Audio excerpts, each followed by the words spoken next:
Urgent, it's finally begun. China is taking Siberia. Xi Jinping has shown Putin the door. The Kremlin is losing territory live on air. The map has already been redrawn, and Central Asia has firmly told the Kremlin goodbye. Xi has dealt Russia a mortal blow. Civil war in the USA. Power is slipping from Trump's hands. The Democrats are preparing a decisive assault on power. America is in flames, and the White House is drowning in dirty secrets. This is the end of the Trump era. Shock. NATO special forces in the skies over Ukraine. American aces are already avenging Kyiv. A secret death squadron is in battle. What was considered impossible has happened. World War III is at the doorstep. Israel has prepared a fatal solution. Trump is one step away from giving an order that will change history forever. Will he press the button? All this and more in our upcoming broadcast. Hotspot. A Chinese trap for Putin. Beijing is kicking Russia out of Asia and preparing the deal of the century. The maps have been rewritten. Putin's lands are slipping away to Beijing. While Putin is bogged down at the front, Xi Jinping is de facto redrawing the borders. Is this a quiet annexation or historical justice in the Chinese way? Watch. The collapse of Putin's empire. Russia is ceasing to be a center of influence and power. There's no need to be afraid. Whoever starts to get scared will lose everything right away. But it's absolutely necessary to understand what might be happening. But that alone won't really change the situation, because the invasion of Ukraine became not just a military but also a geopolitical suicide for the Kremlin. And it showed the whole world the weakness of Putin's empire.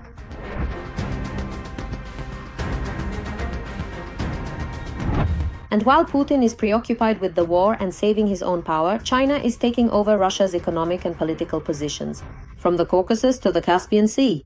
Simply put, Moscow is losing influence in places where it had been considered a leading player for decades. China is trying to absorb the Russian Federation as much as possible. Of course, it's not doing this through any kind of military escalation or aggression. This is a soft takeover, a cultural takeover. It's a resource takeover, a technological takeover, a takeover in terms of formulating and integrating into a single financial system, because the Russian Federation now holds its central bank reserves in yuan, rather than, as before, in dollars and euros, freely convertible global reserve currencies. Since the launch of the Belt and Road Initiative, China has been steadily expanding its influence in Central Asia, step by step. It is financing roads, railway hubs, pipelines and more, turning the region into a new transit bridge between Asia and Europe, bypassing Russian territory. When the ruble itself is effectively rendered worthless, and the reserves of the national bank, which directly influence the stability of Russia's economy, now find themselves completely reliant upon Beijing.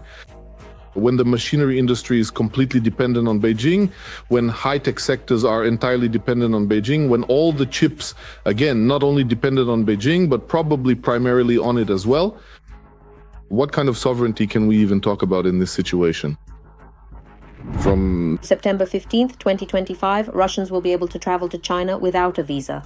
And in Siberia and the Russian Far East, Chinese enclaves are already forming with their own schools, businesses and culture. The Kremlin is not developing the region, but rather handing it over for settlement by foreigners. the diplomatic relationship between Russia and China has always been deeply complicated and always shrouded in ambiguity. And in looking back at their more recent historical developments, these relations resemble less those of close friends, strategic partners, or reliable allies.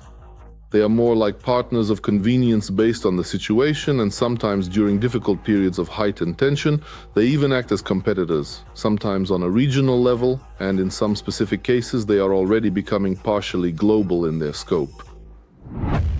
Currently, China accounts for a third of Russia's foreign trade. As of September 2025, there are at least 13,000 legal entities with Chinese capital operating in Russia. The total revenue of these companies last year exceeded $41 billion. The relationship between Russia and China is not and cannot be entirely positive, nor because this involves the South Caucasus region and Central Asia. These have always been core areas of the CSTO and BRICS, essentially representing the traditional spheres of geopolitical influence for the Russian Federation, a situation which is absolutely unsatisfactory and strategically problematic for China. And we can even see how the countries of Central Asia, like Kazakhstan, are now increasingly drawn into China's sphere of influence, in terms of both their economic partnerships and strategic security arrangements, than, for example, the Russian Federation, which, simply due to a significant and growing lack of necessary resources, is no longer able to maintain the dominant influence it once had in these regions. And yet another blow to Russia from the Celestial Empire. Chinese oil refiners have started to refuse purchases of Russian oil. This happened after the US and other Western countries imposed sanctions against Russia's leading producers and some of their clients. the relationship between the United States and China has become warmer, more constructive, although of course it remains tense, but they are finding common ground. Periods of mutual escalation, mostly economic of course, are replaced by periods of constructive dialogue. And the period of confrontation between the US and China is turning into a kind of proxy. Putin is slowly but surely losing power. Russia is losing its authority in the countries of the former USSR, which the Kremlin has always regarded as its satellites. The U.S. is in flames, Trump is under fire, Epstein's dirty secrets and ISIS terror have shaken America. The Democrats are preparing to seize power. What began as discontent has turned into a real anti-Trump blaze. The streets of American cities are shaking with protest, and the president's approval rating is plunging into the abyss. This is the beginning of the end of the Trump era. Watch. America is waking up. The slogan of the people on the streets in the U.S. is, "There will be no monarchs. Monarchs." Millions of Americans are showing the door to a president who thinks he's a king. I am not a king. I'm working as hard as I can to make our country great. That's all. I'm not a king at all. In just 1 year at the helm of the United States, Donald Trump has managed to accumulate a huge baggage of scandals, quarrels, unpopular decisions, and statements. All these different countries are absolutely dying to make a deal with us. They constantly kiss my ass and say, "Please, please, sir, we are begging you, please make a deal." I'll do anything, sir. While the US president is doing everything possible to turn away historic allies and friends abroad from Washington inside the country, the approval rating of the White House chief is being dragged down by killer agents from the Immigration Service.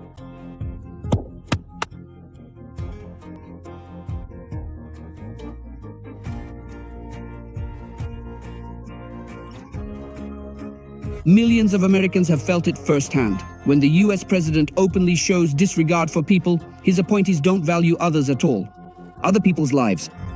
You're terrible. You're the worst reporter. No wonder CNN has no ratings because of people like you.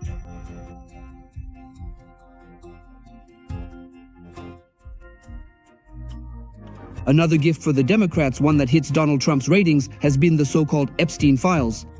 American politics is getting closer to the midterm elections. In the fall of 2026, it increasingly resembles a confrontation between two warring camps, the Democrats and the Republicans. And this is not the language of constructive dialogue, not the language of proposals, but the language of compromat and dirty political technologies. It is worth noting that in the materials declassified by the US Department of Justice, Trump's name is mentioned thousands of times, as well as those of his closest associates, all of whom were once close to the financier and pedophile. From Commerce Secretary Howard Lutnick to billionaire Elon Musk. From Jeffrey Epstein to Elon Musk. How many people will be in the helicopter flying to the island? Elon Musk's answer. Probably just Tallulah and me. On which night will the wildest party take place on your island? As a result, various independent American sociological agencies are noting a worrying trend for the Republicans. The so-called neutral voters, those who determined Trump's victory in 2024, are now turning toward the Democrats. Democrat Taylor Reinert won back a seat in the Texas State Senate in a district where Trump had previously won by a margin of 17 points. In response, trying to make up for lost ground, the Trump administration is betting on even greater division within society. The principle of, if you're not with us, you're the enemy, as well as a demonstration of strength and success on the international stage. A death squadron in the skies over Ukraine, American aces have begun to avenge Kyiv.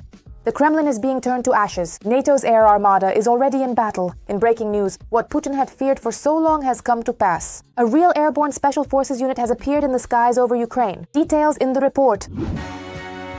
NATO troops are already in Ukraine. At least the pilots are.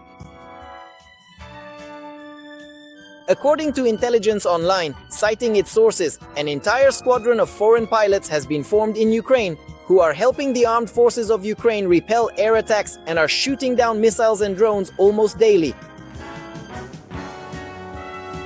According to the journalist, the squadron was created recently under strict secrecy to operate the new F-16S. This unit, today, it plays a crucial role in protecting the skies over the capital and the Kyiv region, which is constantly under Russian attack. The skilled pilots of the international F-16 unit frequently conduct patrol missions across the area during nightly Russian attacks to guarantee a much more rapid response to incoming aerial threats.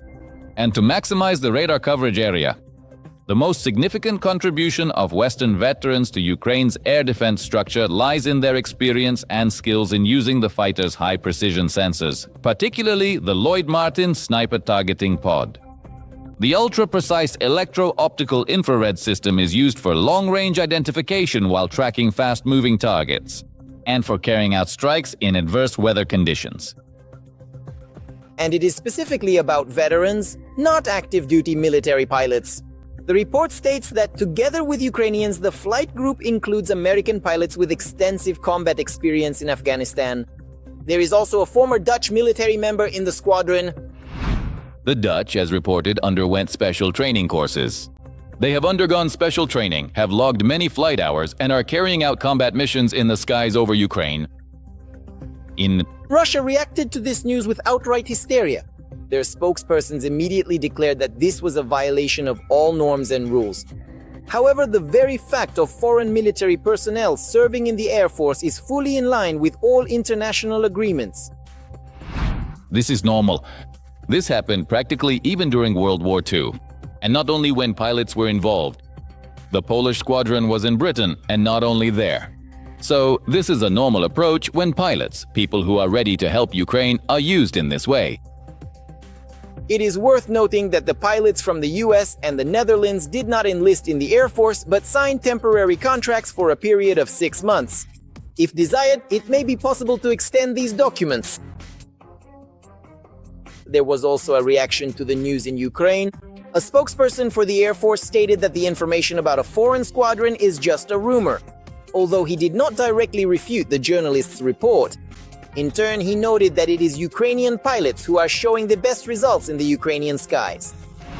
I want to say that it is our pilots who are flying in our skies, and they are achieving such results that foreigners are simply amazed at how skillfully and how effectively it is possible to use the equipment that our friendly countries have provided us with. At the same time, it is worth noting that the effectiveness of Ukrainian aviation in shooting down enemy targets has indeed increased. It is unknown whether this is related to foreigners at the controls of our F-16S, but on the night of February 17th, during a massive Russian attack, our air defense showed a phenomenal result. 20 out of 20 Kh-101 missiles, 4 out of 4 Iskander missiles, and more than 360 drones were destroyed. Our pilots performed exceptionally well, especially on foreign aircraft. This includes the F-16s as well as Mirages. Today, a significant number of missiles were destroyed specifically by aviation, as they say, through interception by fighter jets. Analysts claim that such results may be directly related to the arrival of Western specialists who have brought the use of Ukrainian fighter jets to a new technological level and at the same time have made it possible to utilize the entire fleet of aircraft that previously sat idle due to a shortage of pilots. The countdown has begun. Trump is preparing a retaliatory strike. Iran is in the crosshairs. Israel has declared the highest state of readiness for war. The world is on the brink of an explosion. Donald Trump is one step away from approving the largest military strike against Iran in history. What could this lead to? Stay tuned. Israel is ready for war. Various security agencies and emergency services have been placed on the highest level of defensive readiness.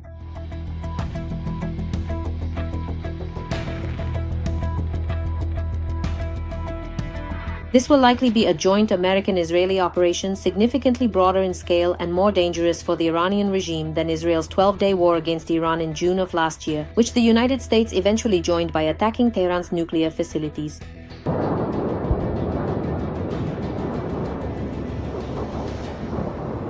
Donald Trump may soon launch a military operation against Iran. This comes after Tehran failed to meet American demands during the nuclear program negotiations. Yes, a lot of equipment, a lot of resources. The United States of America has moved equipment to locations near Iran including the Jeshu airfield in Poland and a Middle Eastern air base.